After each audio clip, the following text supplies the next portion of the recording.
All right guys, Aaron here. So today we're going to be talking about how to install a storm door handle. There's a couple of common mistakes people do make, but otherwise it's not too bad. I'll take you through it step by step. So let's get going. All right, so before we start working on our storm door, we want to determine our height. Now I've seen a lot of people, they just go out and they look on the internet and standard height is, 34 to 36, somewhere in that range. Well, the problem is if you go off exactly what it says and if you hit 34, and you put it right there, the inside of your handle has a good chance of hitting this doorknob if you don't have a lot of room here. A lot of times you're fine, but what I like to do, instead of even worrying about that, what I'm gonna do is I'm gonna measure my handle here from the bottom of the sill, and that's gonna be 35. So what I wanna do is I'm gonna put the handle on the storm door about an inch higher. It's not uncomfortable, it's just a little bit higher, makes it a little bit easier. Make sure you miss that. So what that means is when you go to drill your holes, which we're gonna show you in a second, we want that bottom hole to be at least 35 3/4, if not 36. And that'll make sure we get plenty of clearance if we don't have a lot of room.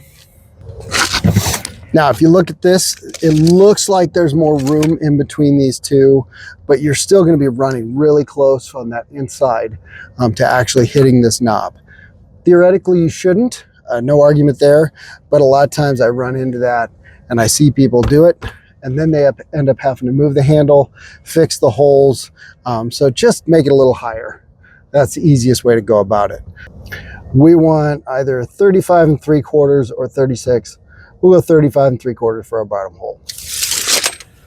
Now, if you got a Larson storm door, inside your instructions, there's going to be a template. Pretty much every storm door should have it. You don't have to cut it like I'm going to do here. I'll go ahead and cut this. Now, these are the holes I was talking about. So we want this one to be at 35 3/4. I'll take my pencil, put my tape at the bottom. And what I'm going to do is I'm going to come back here, back a little ways. I'm going to put a mark at 35 3/4. Okay, right there. I'm going to line this up with the edge, and I'm going to line my bottom hole there up with that 35 3/4. You can be a little bit above it, whatever you want to do. I'm going to take a piece of tape. Now that line should be on the edge, just on the other side of the corner, right? So you shouldn't see that line. That should be right on the edge there. Just tape that down like that, and then go ahead and tape the other side. Now we close the door, or we're going to mark location of our latch plate, and that's going to be this line and this line. So in between those two lines, that's going to tell us where our latch plate has to go. This is another opportunity where you just want to make sure that your strike plate here, at least an inch lower than this. Now we know we have clearance. The deadbolt is not going to be in the way, but just want to make sure you have clearance there. We're good. Now we want to take a 1/8 inch drill bit or something smaller and just pre-drill these holes. The reason I don't like to start with that 5/16 is because if you start it with a 5/16 on here, yeah, you're going to drill the hole, but you're going to tear up all of this paper and you're going to lose your marks. So easiest thing to do, again, take a smaller one because then it won't tear it up as much, and you can still pre-drill that and make sure you're right in the center. And we're going to go all the way through. So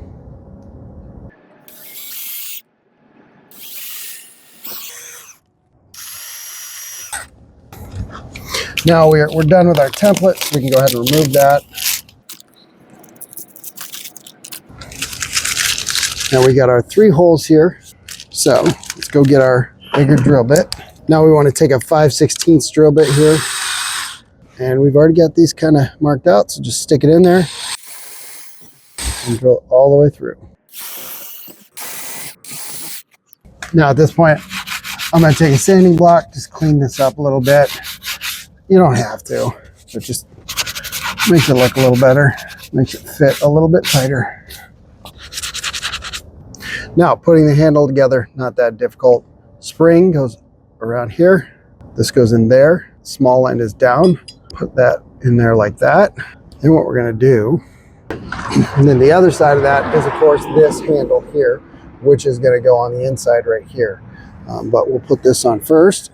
So this piece here is going to go through the middle hole, just like that. And the two notches are going to go through the other two holes. So basically like that. Then on the other side, it's going to look something like that. We're going to take this, and this thing is going to go down, and it's going to go right over the top like that.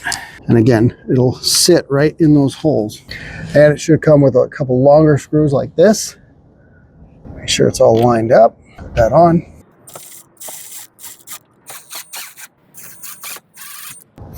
Now, it can be a little bit challenging if you got one person, but pretty easy to do. And then you'll see, just push the button and you'll see that latches.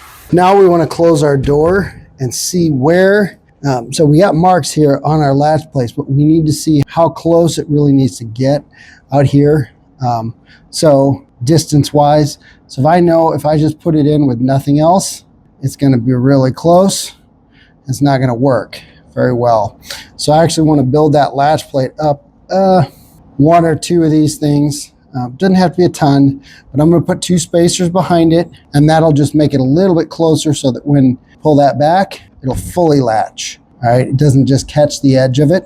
So make sure you build the strike plate here up enough so that it catches it completely. So it doesn't have to be perfect when we put it in, because we can adjust the latch plates pretty easily. So go ahead and put this on. And again, you're going to notice those things there. When you put this on and your estimated location, you want to put the screws in basically the middle, not on the edges of those. Start in the middle.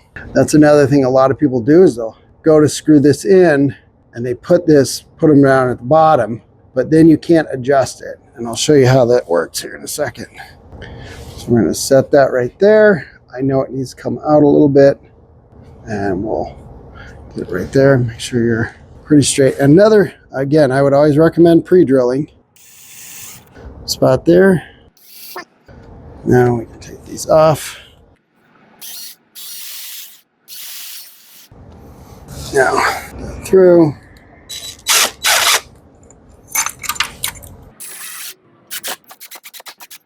Now, we got that in place. Now we'll go ahead and close our door. Now, what you see there is you got a little bit of gap right there. So I actually want to tighten this up a little bit. And that means I want to move this plate backward. Now, the reason we don't put this in, basically we put it in the middle, is so that we can adjust the plate. Watch. Right along there, we got a little bit of a gap. We can push that out.